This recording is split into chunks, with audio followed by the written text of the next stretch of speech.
What are the asymptotes? What? What are the asymptotes? That's what I asked you. What are the asymptotes for secant, cosecant, tangent, and cotangent? Because that is where they're undefined. Now, each of these are a ratio of some sort. Like secant is 1 over cosine. It's 1 over cosine. Cosecant is 1 over sine. And tangent is sine over cosine. And cotangent is cosine over sine. And that's how you're going to find out where they are undefined. So let's think about secant for a second. Secant. All right, let's draw a little circle to help you guys think. If I draw a circle, now you guys can think. Okay, here's a circle. Well, yeah, that's a great circle. Okay, that was really bad, actually. All right, there's a circle. All right, secant. Where the heck is cosine 0? 0 Right here and right here. This is pi over 2, or 90 degrees. And this right here is 3 pi over 2. So that's where you have two asymptotes. Okay, now let's go over to cosecant. Cosecant is 1 over sine. So where the heck is sine equal to 0? 0, pi, and 2 pi. So I'm going to write 0 pi and 2 pi. That's where you have asymptotes for those guys. What about tangent? Tangent is sine divided by cosine. So where the heck is cosine negative? 0? Oh, the same as this one. Wow. You guys sound so amazed right now. Okay, where is cotangent undefined? And that'll be, since cotangent is cosine divided by sine, it's wherever sine equals 0. Where does sine equal 0? 0 pi and 2 pi. Oh, you guys are so intelligent. Oh my goodness. So, if you guys knew these asymptotes from the mother functions, like if these are just the mother functions, no shifting, no period change, nothing like that, then you should be able to use this knowledge to find asymptotes. Here, let me give you an example. If you guys had secant of 2 theta, actually, let's just make that an x. Okay, so y equals secant of 2x. Where are your asymptotes?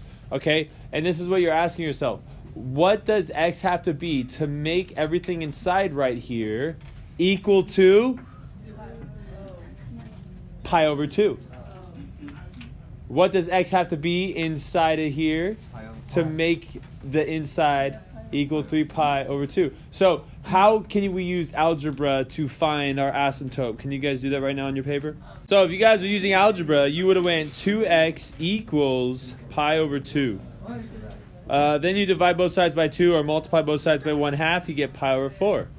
That's where your asymptote is. Your first asymptote is for secant of 2x. Now, there's 2 ways to find your other asymptotes. Now that you've found one asymptote, there's 2 ways to find your other asymptote. One is to take half the period and add it to this.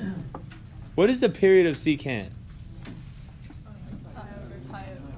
2 pi divided by 2. So what's my period? Pi. So what would be half the period? Pi over 2.